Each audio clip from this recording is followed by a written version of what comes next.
with coverage you can count on. This is the Erie News NOWCAST. Good Wednesday morning. It's a little past 10 o'clock. Thanks for jumping on Facebook Live as we get you a check of some of the stories we're keeping our eyes on right here at Erie News Now. We begin with a developing story out of Washington this morning, where Senate Democrats have just unveiled a new revenue-generating proposal that's being called the billionaires tax. It's a new entry basically into the tax code. It's designed to help pay for President Joe Biden's sweeping domestic policy package. It could also move Democrats closer to an overall agreement on a shrunken version of the administration's $3.5 trillion legislation. Now, this proposed billionaires tax would hit the gains of those with more than $1 billion in assets or incomes of more than $100 million a year.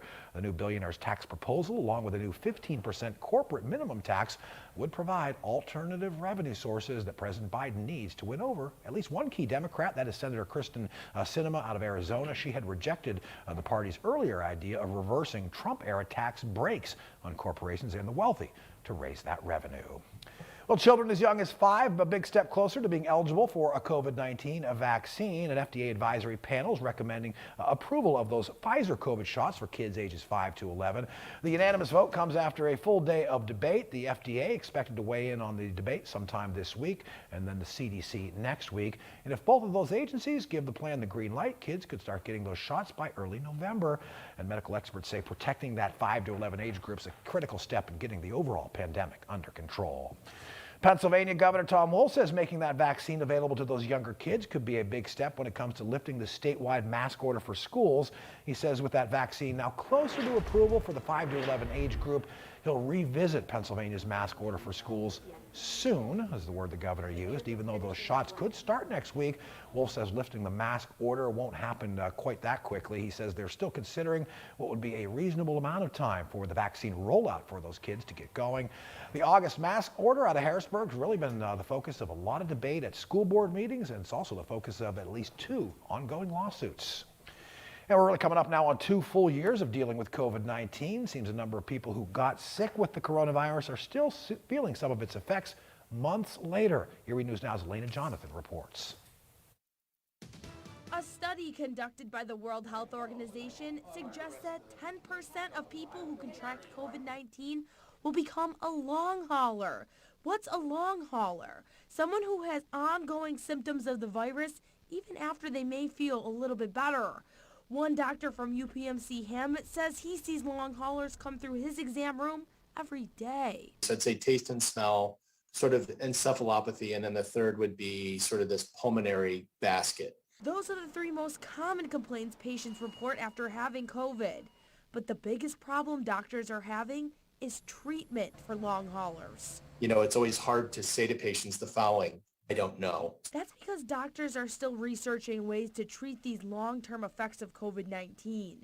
Some medical professionals suggest that getting the vaccine is a good way to reduce long-term COVID symptoms. The people that get the vaccine, your risk of having severe long-haul symptoms are less. Less, but still not zero. And that's why Dr. Hutzel says it's discouraging as a doctor, watching patients come in looking for answers and relief, but not finding any. They're frustrated, they're irritated, they want to see improvement, but there's really no specific medicine out there that really treats it. It's Arlene and Jonathan reporting. Well, not long after Erie school teachers gave their union's leadership the okay to call a strike, those teachers now have reportedly got a new contract in place, a tentative deal. It's all according to a report in the Erie Times News. Erie school district leaders, the teachers union, reaching a tentative agreement on a new 3-year contract.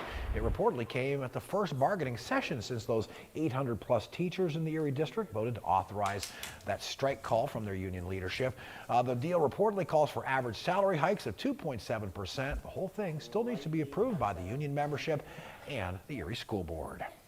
There's still a couple of days left before we officially get to Halloween. The season of scares is really getting underway a little later on today. It's the Erie Horror Fest making a return after that pandemic year off, or as festival organizers are putting it, yeah, it's coming back from the dead. This event put together by the Film Society of Northwestern Pennsylvania. It's 4 days worth of scary fun. They're going to screen a whole bunch of scary movies and have a number of events featuring horror movie actors, crew members, all happening at the Erie Playhouse downtown. A couple of spots not too far from the Playhouse. That Erie Horror Fest continues through this coming Saturday.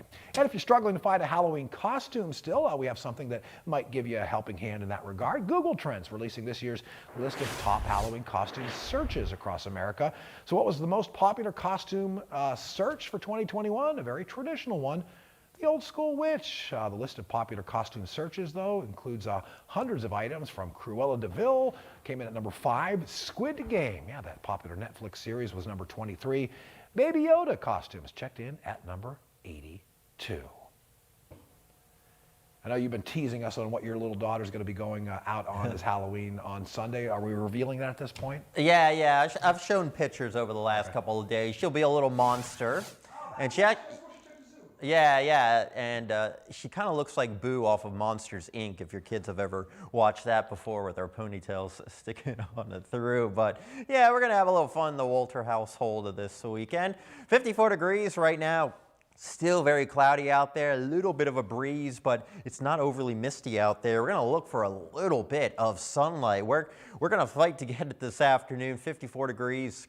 And you can see those dreary looking conditions out there along Upper Peach Street. Over the next few days, you'll notice that rain chances basically 0 on Thursday, not expecting any sort of rain, but clouds will fill back in during the afternoon. Rain showers likely as the system comes in on Friday. Few showers possible on Saturday, and then Halloween Sunday.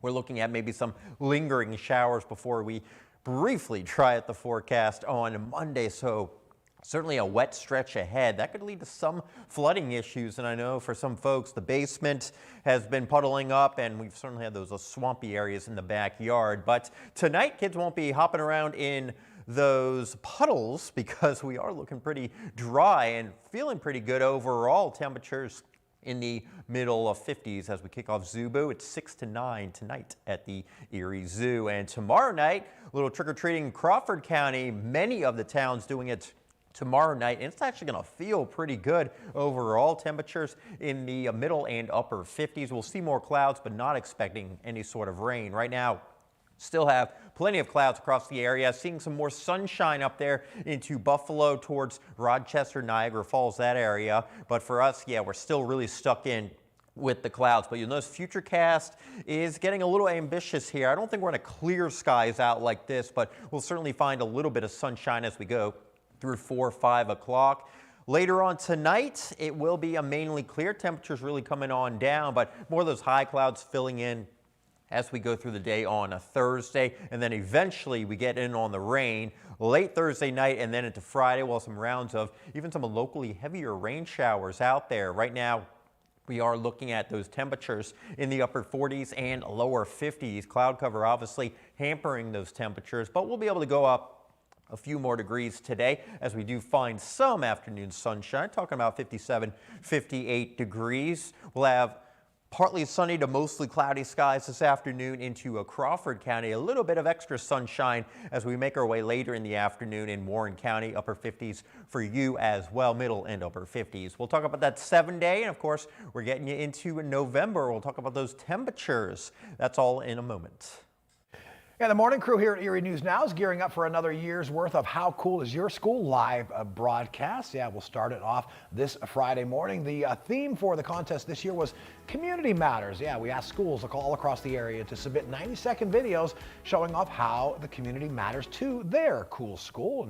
And this morning we've nailed it down to these 4 finalists: Springfield, Union City, and Asbury Elementary Schools, along with the Charter School of Excellence. They'll each get $250 from North Shore Insurance Agency. They'll also have the chance to host an Erie News Now sunrise broadcast. We'll start that again this coming Friday. So we're going to visit these 4 winning schools over the course of the next month, and again learn more about how their community matters to them. And again, we'll be at Springfield Elementary on Friday. That's where your role of this one comes in. You can vote for your favorite video daily through Friday, November 26th. That winning school will get a $5,000 ad campaign for their their nonprofit charity, their choice. You'll also get an iPad. You can check out all of those Final Four winning videos at erienewsnow.com. Speaking of winners, the Atlanta Braves are the winners from Game 1 of the Major League Baseball World Series last night. The Braves taking on the Astros in Houston. Atlanta's Jorge Soler made history by becoming the first player ever to hit a home run in the Fall Classic's very first at-bat. Despite the loss of Braves pitcher Charlie Morton to a broken leg, Atlanta went on to beat the Astros 6-2. Those two teams facing off in Game 2 of the Fall Classic coming up tonight. Probably a record for the first time a team had its pitcher break its leg, David, but they still went on to win the game. Yeah, I heard he ended up breaking his leg, but he was still pitching after that. Yeah, so, just a bizarre scene. But apparently Charlie Morton, though, he's been on a few World Series teams in the past. Houston, and then last year, I believe he was on the Rays. So if you have Charlie Morton, you may be getting to the World Series. Yeah, but good luck to him in the future healing that leg, obviously. 62 degrees. On a Thursday, we have some morning sunshine, increase the clouds as we get into the afternoon, and more showers coming up on a Friday and into a Saturday. Sunday, Halloween itself, keeping those rain chances in check.